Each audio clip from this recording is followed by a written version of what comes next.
Hey class, it's me. Just wanted to introduce your assignment today to you. Now I know what you thought. You thought that since I won't be in school today, that you guys are just gonna get it off a little easy, and you will be. But I thought, after reflecting upon the matter, that you guys would not want to get behind on the lectures, and because I know how studious you guys are, you guys work really hard. I mean, I've seen a lot of improvement in your work. I mean, I've actually been very proud of that. And so what I've done is this. I have recorded a lecture, not looking at me the whole time, but with the graphs and all the stuff we normally go up on over on the live bounders or the PD or the Padlets. And what you're going to do is this. You're going to watch the lecture. It's on the Incas. It's about 13 minutes and some seconds long. You're going to then outline that. Just the Incas. Well, you still got, eventually you got to do the Aztecs and the other stuff, but right now just the Incas. Okay? And listen to the lecture. The only thing the lecture really doesn't cover is the religion of the Incas. And, that's polytheistic. They didn't have as much, sacrifice as the Aztecs or the Mayans. They probably predominantly sacrificed small animals, but I really didn't go into that, but it's, I thought it was long enough at this point. But you guys, be good today. Watch the video. Create the outline. Then after you finish the outline, you're going to need to go and finish the Enlightenment project. Okay? So you got your assignments. You know what to do. You've been doing a really good job. I've been impressed with the number of assignments I've had turned in so far. Heck, I'm having trouble keeping up with them. Guys, work me. That's good. I like that. You never hear me complain about working like that. And so keep doing what you're doing, guys, because I've seen a lot of improvement across the board.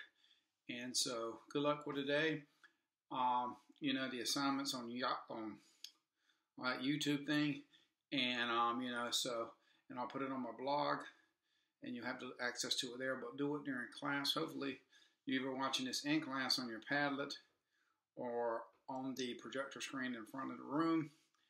And you'll be able to, take notes as you go and whatnot. And guys, thank you for all your hard work. I'll miss you guys today, and I will see you Tuesday. And good luck with the assignment. Take care.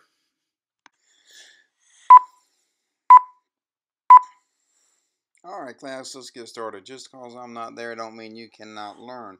Okay, let's take a look at who were these Incas. These Incas started off as a small tribe, and gradually they expanded really just about the length of the South American Pacific coast. Now, if you notice the map, you'll see that they were located in a very high region. They have very mountainous region. And it's interesting when you take a look at their geography that they're located on this mountainous region right on top of it. And in other civilizations such as Greece, mountains have been an obstacle to forming, a united empire. But what we see with the Incas is that it wasn't a problem. They overcame it. And the primary way they overcame it was by building roads. What also you want to keep in mind that these high mountains also gave them something that a civilization really needs. It gave them isolation. They were isolated from other civilizations, gave them time to develop. And so the Incas is unique in our studies in that because they were able to develop this great mountain civilization where others such as Greece had failed to do that.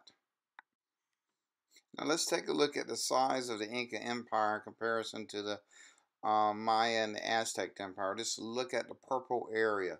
That is the Inca Empire. And you can see that it is much, much larger than either the Mayan or the Aztec Empire.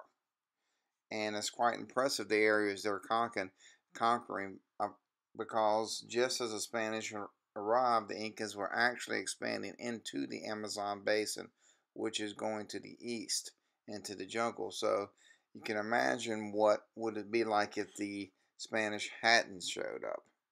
But they did. But just take a look at the different basically sizes and and the success of the Inca Empire. And because it's more impressive when you look at the size of the Inca Empire and you consider that most of this area is in a mountainous region. And their terrace farming was extremely successful. They also used the terrace farming for irrigation purposes. They used terraces to channel water to the aqueducts. The aqueducts would then take it to the lower terraces and then collect more water, taking it to their cities and towns.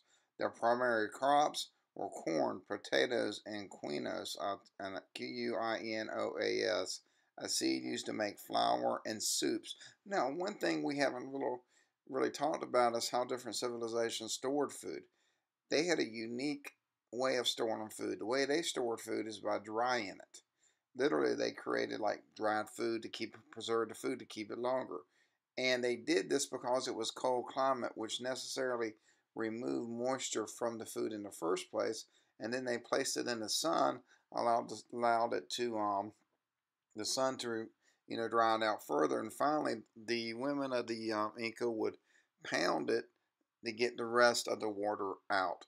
Their farming methods were extremely successful and allowed them their success. It was said that nobody in the Inca Empire was hungry, and we don't hear that often, but that from other civilizations. But it is said by the Spanish explorers that there was no hunger in the Inca Empire.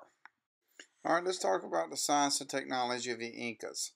And the primary science is usually used to overcome obstacles a civilization faces. We've seen this in the past. The big obstacle that the Incas had was communication with the various parts of the empire.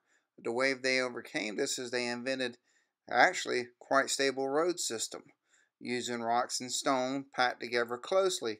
The interesting thing about this, the only people that were able to use the road system was the nobility, the government, and the army. Nobody else could use it, thereby not making the Inca Empire a trading empire, because you can't have a trading empire where people trade with each other unless everybody can use the roads. And so this made the Inca Empire very agricultural based. And the government collected 2/3 of all the agriculture, and they used it produced by the villages predominantly by using this road system.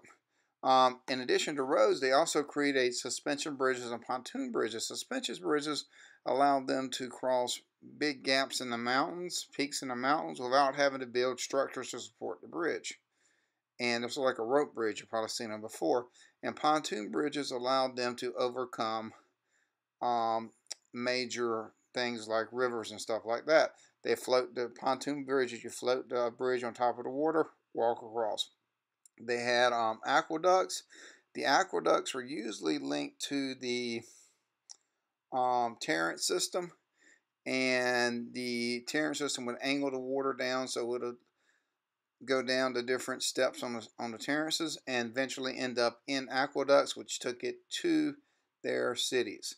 They also had a calendar that was designed for both religious festivals as well as farming, and if the calendar was ever off, they would adjust it. And meaning that if the sun didn't match up with the days or however they measured it, they would adjust the calendar to make it fit. They had large stone structures that survived earthquakes, and this was an adaptation to their environment. What did they have to build with? They had stone, and they used the stone to build their structures. They did not have a formal writing like we have seen in other civilizations. What they used is something called the quipus, Q-U-I-P-U-S, which is a series of ropes and knots. The distance between each knot conveyed a message, and only the nobility could read this. So that limited the reading population to the government and the nobility, which is interesting. And this is really not a technical form of writing, the quipus, Q-U-I-P-U-S, but it is a form of communication. And one thing I would like to mention as far as technology goes is we know they had terrace farming, but they also applied the terrace method to building. When it's hard to build structures on the mountain, right? And so what they would do is straighten do just like they do with the farming. They would straighten the side of the mountain out, make the terrace, put the building on top of it. Really amazing adaptation to the climate they were in, the mountainous region. We didn't see this in Greece. We do this. We saw one country dealt with mountainous regions in Greece. And now we see how the Inca dealt with it, which was entirely different in quite an ingenious way. Now what we're going to be talking about is the Inca class structure. Now, the Inca class structure is unique, and I like talking about it, but I'm not going to talk that long about it. I know y'all are breathing a sigh of relief on that. But anyway, let's talk about the Inca class structure. On top of the class structure is the Super Inca, and he is the emperor. Okay, he is the emperor, not the Super Inca, the Supa, S-U-P-A. Okay, he's the Super Inca. Now, right below him was the Villa Uma, the high priest, and the high priest is the one that spoke directly to most powerful God, the sun god. And we're not seeing anything at this point different than what we've seen in the past. But but it's going to change. Below the Villa Uma, you have the royal family. Below the royal family, you have the Inca noble class, which are the direct descendants of the people who first established the city of Cuzco, which is the first Inca city. They lived luxurious lives, and the Inca noble class held all the major government positions. But here where it gets something different, they had the Inca by privilege.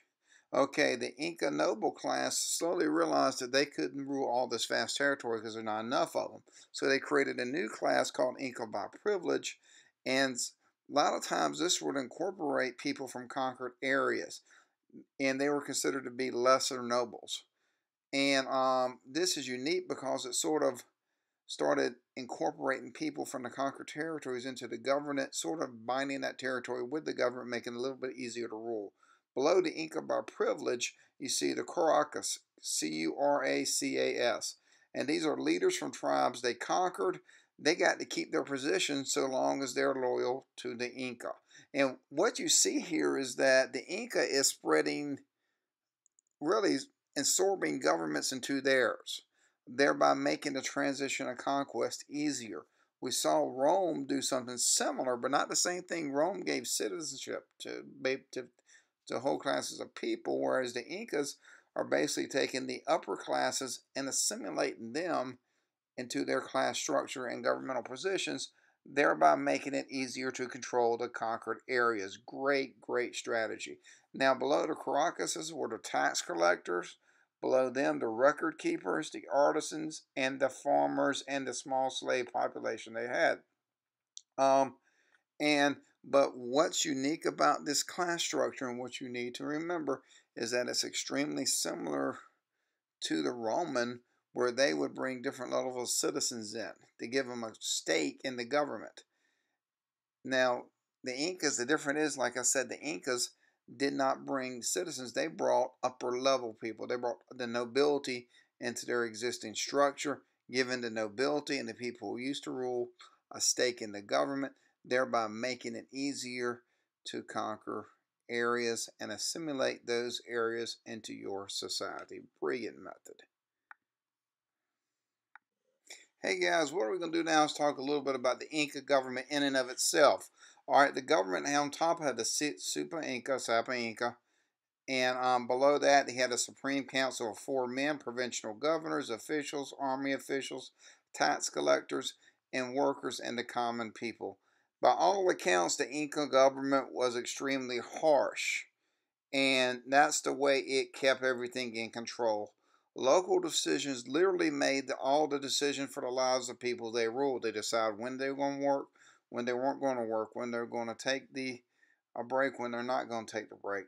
If you broke the law, most of those required the death penalty. So very few people broke the law. They had a tight government control over the common people, but the common people generally kept them fed, but they were almost on an enslavement level, whereas they had very few freedoms.